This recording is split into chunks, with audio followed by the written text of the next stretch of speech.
careful.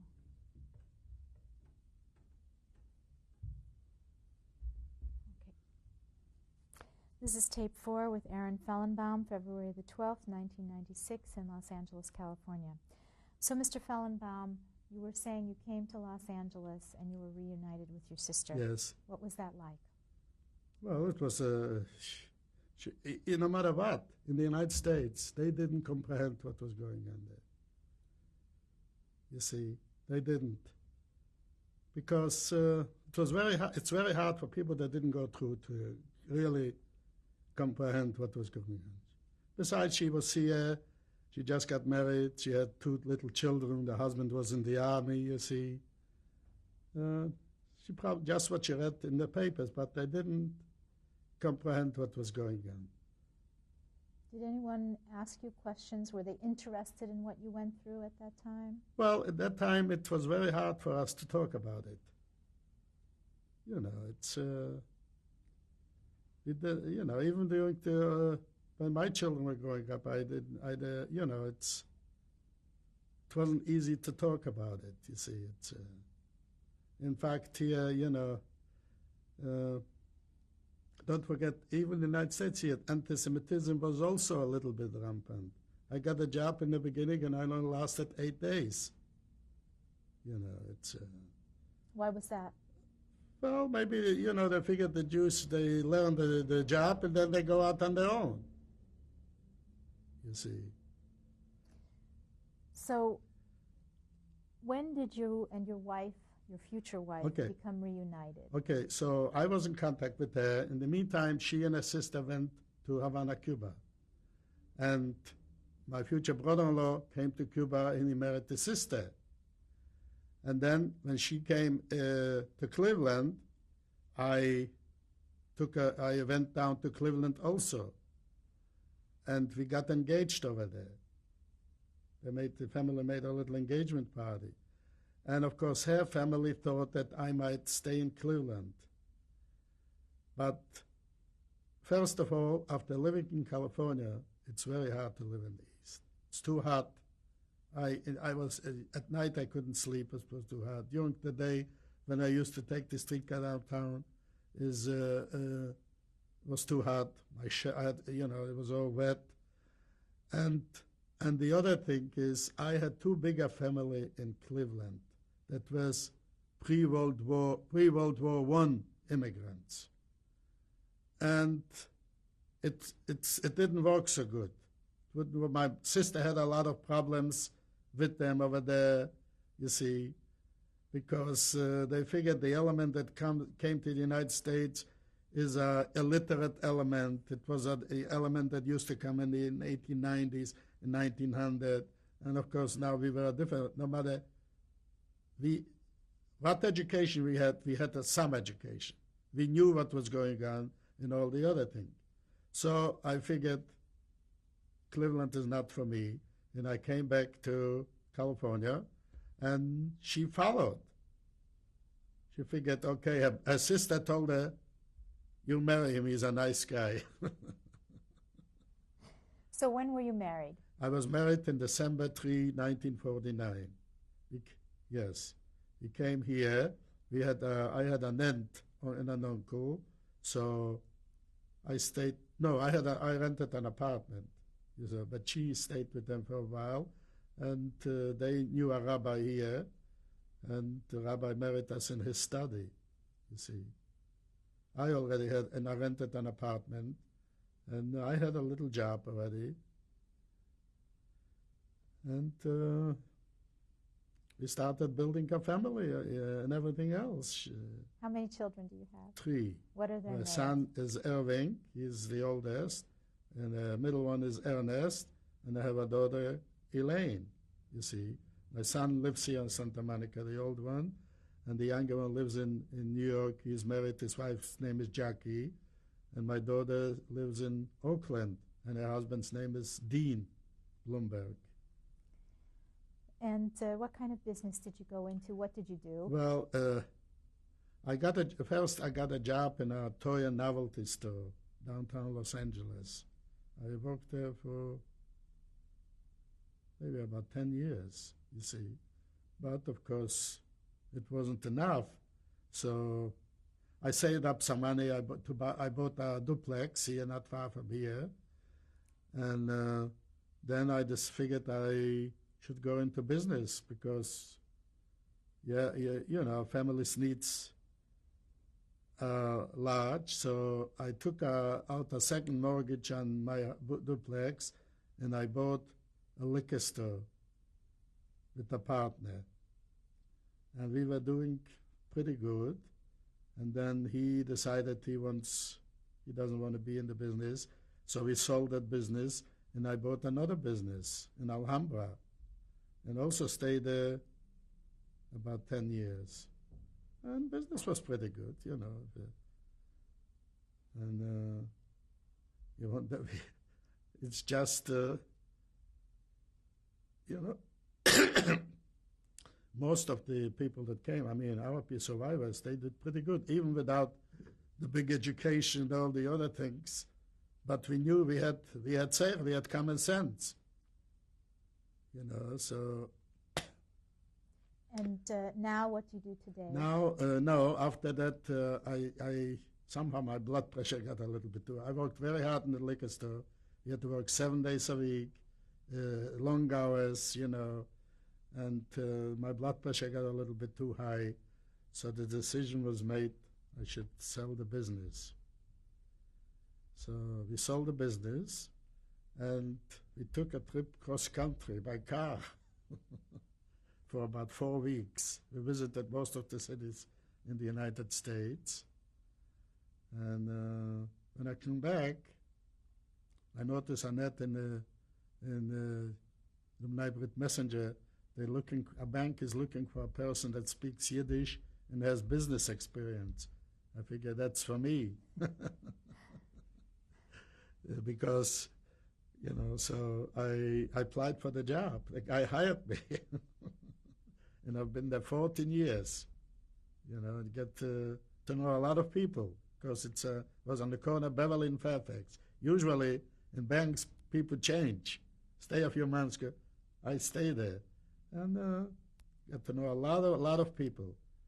And I was a notary public there, I was a supervisor there, I was a teller, new accounts person. I enjoyed really. It was a good job because it wasn't far from home, and really I gained the trust of the people, and but last October I retired, and now I take it easy. In the meantime, we traveled to Israel about 3 times. We went all over to Europe, Paris, Stockholm, Oslo, Antwerp, Rome, and we went back to Poland in 1985. What was that like for you? For my wife, it was, she really, because actually when the war broke out, she was 12 years old. How old she thought is, she looked at it from a child's point of view, and she always said it bothered her. But when she came to her city and she saw what was there, it was a big relief for her. You see, a big relief. She went around to see where she lived and the streets and everything. Poland was still that time a communist issue, so it wasn't the easiest trip to be. And we went by taxi, because the dollar was good and it was cheap. So then we took a taxi to my hometown. Well, the guy parked the car, and I turned around and I saw the house, because it was a little city, a marketplace, and the houses were surrounded in businesses in the streets, and I saw the house, because it was a very, very strong house. The only thing is, during the war, they closed up the front.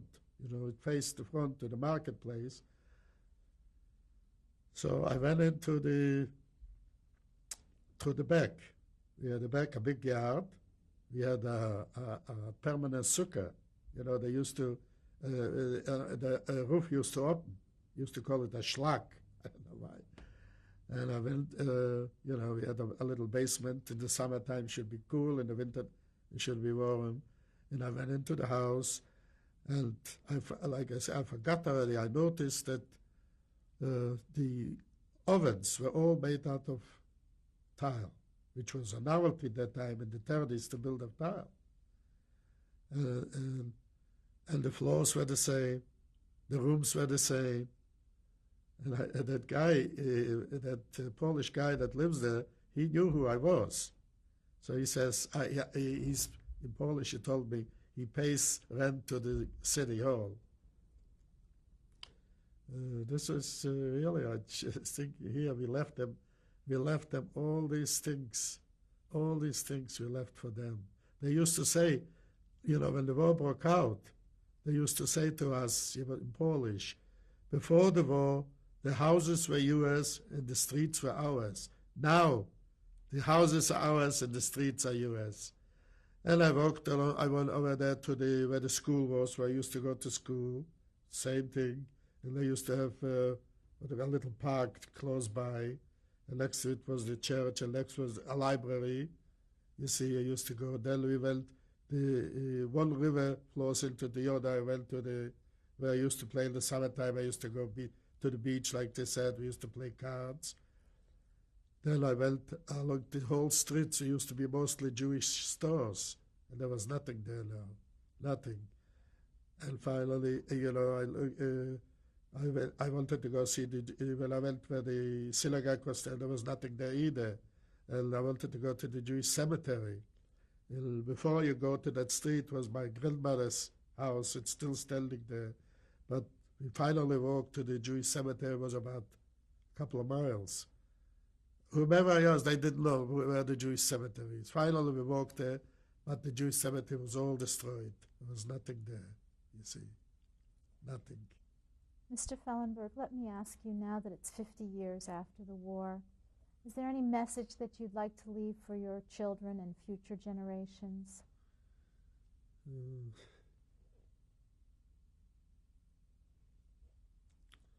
Well, it's, first of all, they have to be aware that anti-Semitism will always exist. It's very hard to change, as long as the Catholic Church is not changing can really educate the people that it's not the Jews' fault that Jesus was crucified, you see. And they have to be, Israel is the biggest thing that could happen to Jews is Israel. Because nobody's going to bother the Jews now that Israel is existing. And of course the American people really have to see to it that Israel should be strong. And I like the word that Clinton told at Rabin's funeral. He says, during the Akedah, when Abraham took Isaac to the Akedah, God told him, I am on your side. Clinton said the same thing. I am Israel, America is on your side. This is very important, you see. It's very, very important. Of course, the Jews have to be economically strong, because economic is the most important thing.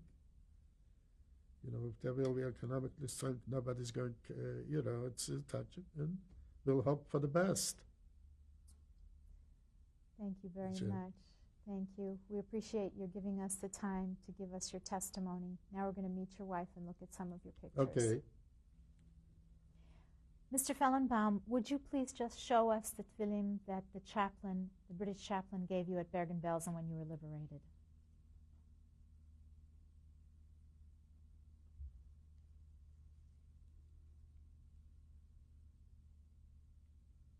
Do you still use them? No.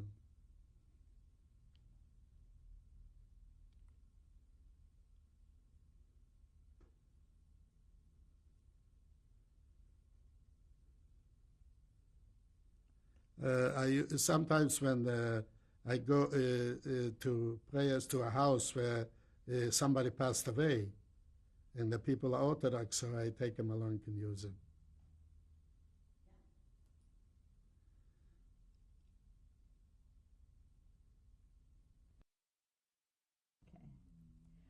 Okay, Mr. Fellenbaum, would you please introduce us to your lovely wife? This is my wife of 46 years. And Her name is Helene. And we got married December 3, 1946, and live happily ever after. And we have built a nice home, a nice family.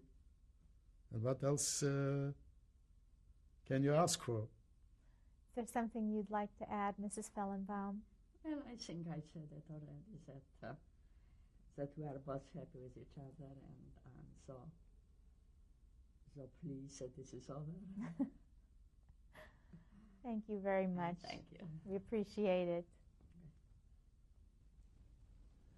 This picture was taken by a professional photographer in 1932. From the left is my sister Marley, and in the middle my sister Esther, and on the right side am I, Aron.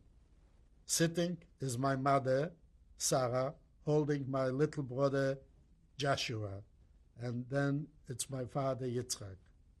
Where was this picture taken? This picture was taken in Ulanov in 1932 by a professional photographer. In Ulanov, Poland. This picture must also been taken in around 34 or 35. And it was taken at that time. Was where the big news was that Lindbergh crossed the Atlantic from New York to Paris. So the photographer figures it'll be a nice thing to take a picture on a model airplane. On the left, that's me, Aron. In the middle is my brother Joshua, and on the right is my sister Esther. Where was this picture taken? In Ulanov, Poland. Okay, this picture was taken in the front of my grandfather's house. Well, my grandfather was not living anymore in Ulanov because he left for the United States in 1921.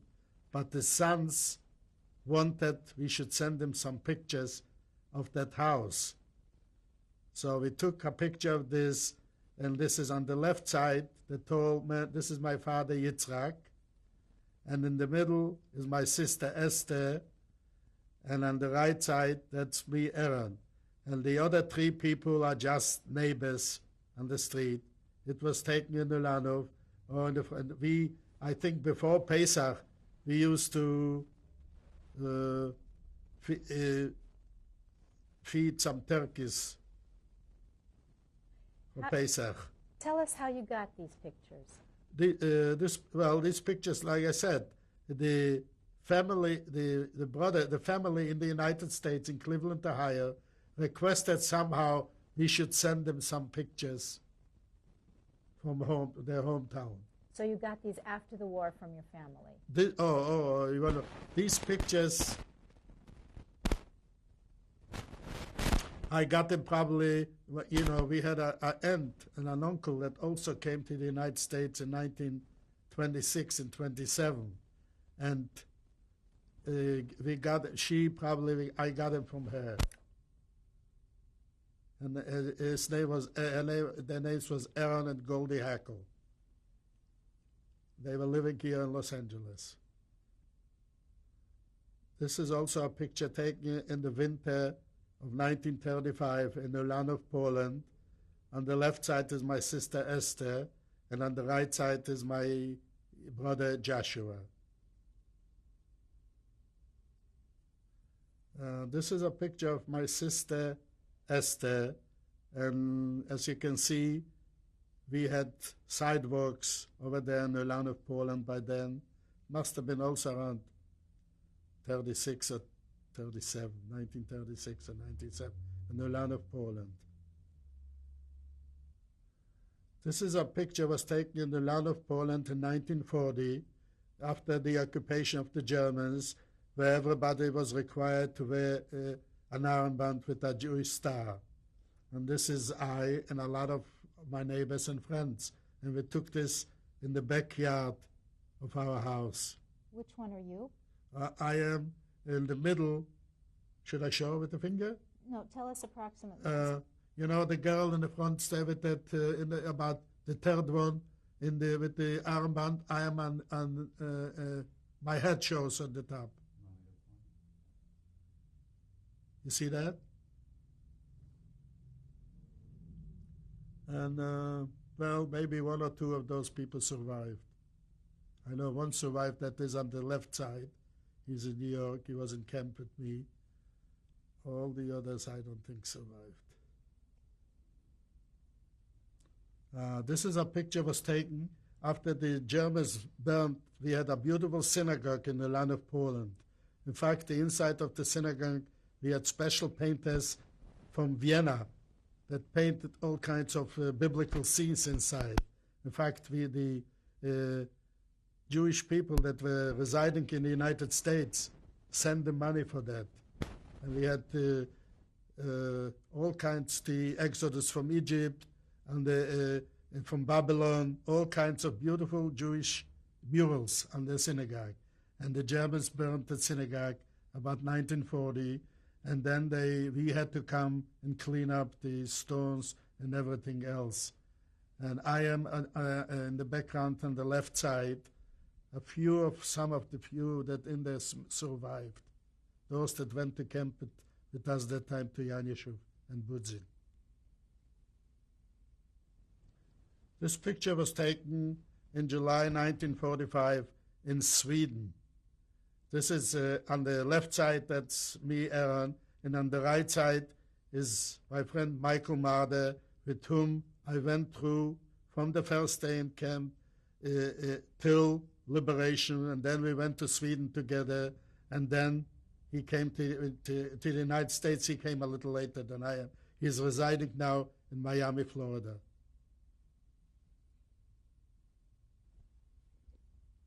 This is a picture of under the chuppah of my wedding on December 3, 1949 in Los Angeles, California. I was 28 and Helene was 22. And on the left side is Rabbi Rothenberg, who gave us chuppah v'kedushin. He officiated at the wedding. In the middle is the color, Helene, and on the right side, the chusen, Aron. This is a picture of my daughter Elaine and my wife Helene at the time of her wedding here in Westwood, Los Angeles, California, on December 5, 1993. This is a picture of my son at his wedding in Los Angeles on February 3, 1991. On the left side, his wife Jackie, and on the right side, my son Ernest. This is a picture of myself, Aron, and my sister Marley, taken here in Los Angeles. I'm not sure what time. Marley Estrin. You don't know what year this was? If there's is there a date on it? No. But it's a recent picture. This picture was taken in New York City in 1995 on a bench in front of the Rockefeller Plaza. On the left side, it's I, Aron, and on the right side, my wife, Helene.